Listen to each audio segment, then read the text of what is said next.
day I circumcised, they said I should open my leg, and I did what they said.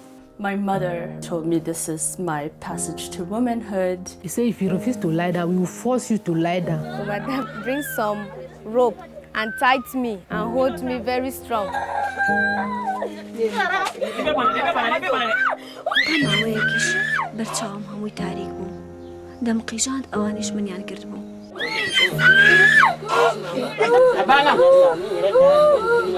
I could feel the blade cutting. With every cut, I was struggling. And I was shouting because the pain was too much. I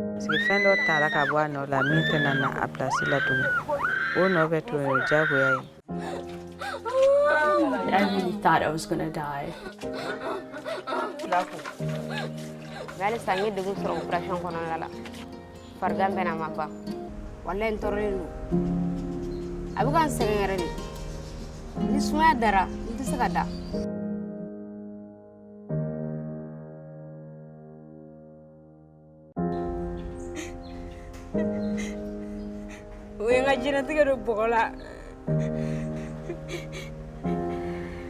They say it's tradition. Which type of tradition?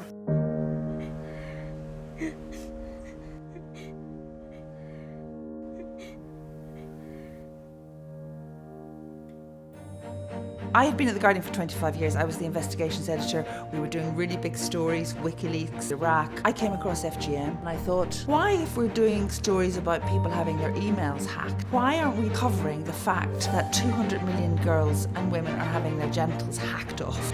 So we set up the Global Media Campaign, and our first backer was the UN Secretary General himself, who launched us in Nairobi.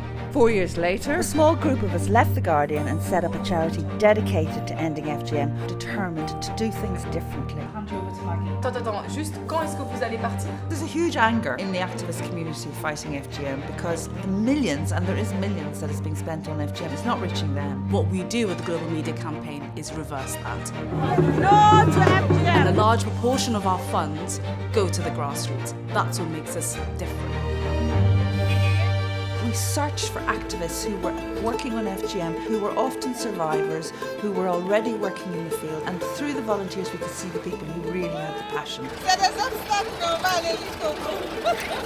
What we're doing is we're saying, let's trust that person who's been walking 10 miles a day to go to the remote villages to talk about FGM. They mightn't have a BA, they mightn't have an international development degree, but they are the people who's going to end FGM. Many people respect religious leaders, and I know for sure if religious leaders can stand up with us, this thing will be a history.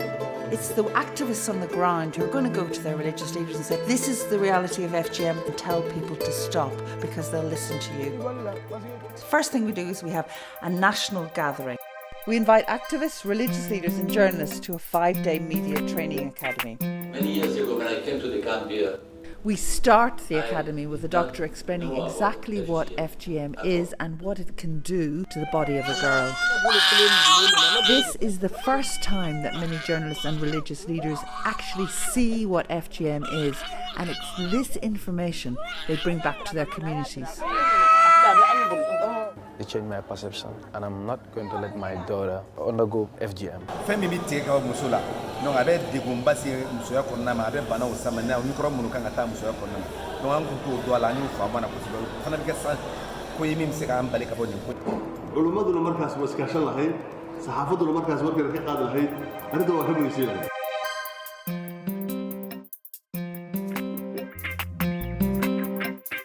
The media can be revolutionary, and the moment it's here, it's now.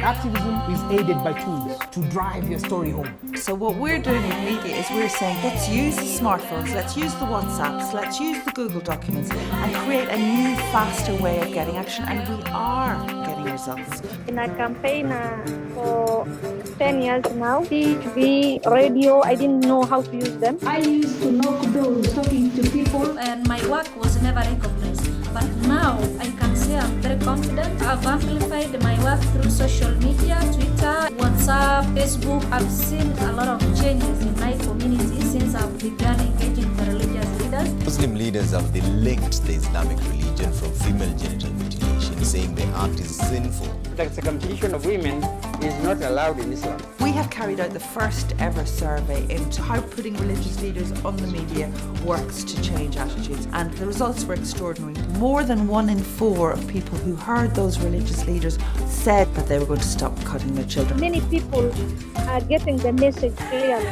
Using the media to end FGM is really very important. I must say it's been a revolutionary journey of discovery for me, as I've learned so much about the media and I've been exposed to the digital world. So far I have appeared in more than 10 TV stations and radio stations in Nigeria, reaching 150 million people. There's a whole generation of young women. They've got the skills, they've got the technology, they've got the heart. They just need to be supported. So that's what we do by directly funding over 375 activists in 8 countries. A week doesn't go without an FGM story being aired. It has made a big difference. So far, the message has reached over 870 million people, with activists like Ifra Ahmed working not only locally but internationally too. The activists aren't afraid to go for change at the very top. Jaha Dukre in the Gambia, after an 18-month media campaign, finally met with her president, who for 23 years had never mentioned FGM. 3 days later, something extraordinary happened. As from today, FGM is banned as from today from the surface of this country. I want Gambia to know how proud I am and how happy I am. This is a revolutionary moment. This is a whole new era of women who can use social media, women who can set up communities and organise themselves. The Global Media Campaign is about supporting them. They are the ones who are going to end this, not us.